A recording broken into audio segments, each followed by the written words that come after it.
In this presentation, we will discuss the ICD-10 guidelines for HIV.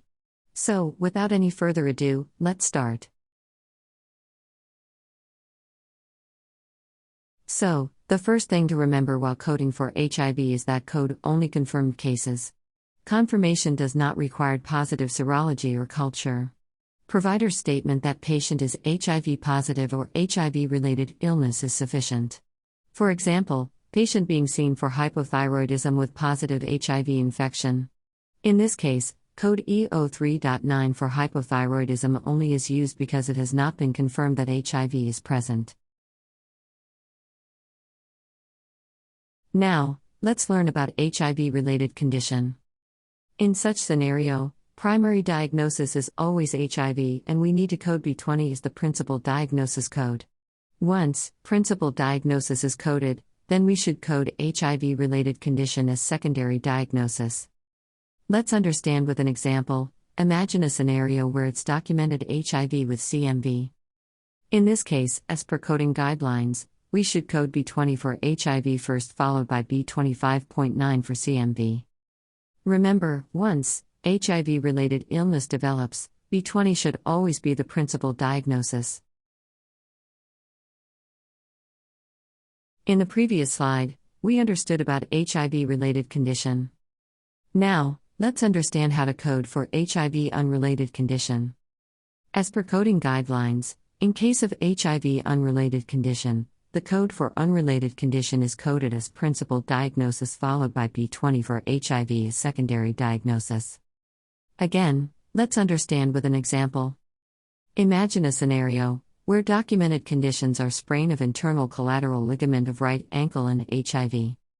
So, as per coding guidelines, we will code S93.491A for sprain as principal diagnosis followed by B20 as secondary diagnosis.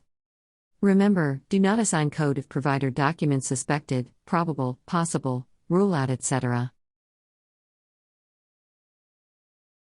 In this slide, let's understand coding guidelines for newly diagnosed HIV-related condition.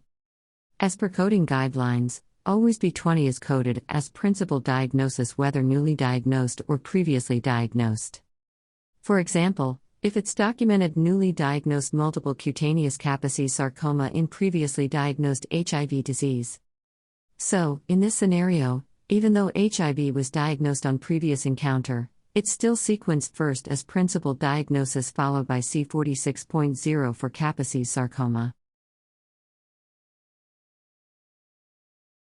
Now, let's learn about coding asymptomatic HIV condition. ICD code for this condition is Z21. This code is used for conditions when physician documents as HIV positive, known HIV, or HIV test positive without any symptoms, to iterate, without any symptoms. Of course, if symptoms are present or physical documents HIV-related illness or AIDS, then we have to code B20. Let's understand with an example. Patient is seen for iron deficiency anemia, HIV positive with no prior symptoms. In such scenario, we will code D50.9 for iron deficiency anemia as principal diagnosis, as this condition is not related to HIV, and code Z21 is sequenced second as patient is asymptomatic HIV positive.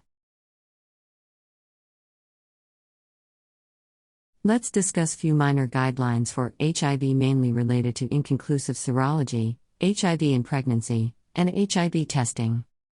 For inconclusive serology, ICD code is R75. For HIV in pregnancy, the principal diagnosis code will be from category O, specifically O98.7 followed by either B20 if symptomatic HIV or Z21 if asymptomatic HIV.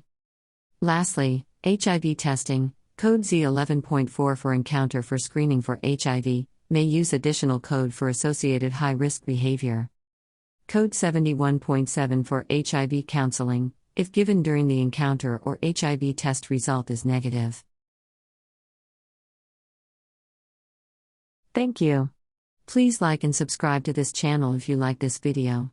Don't forget to click the bell icon to get the notification of new video uploaded in this channel.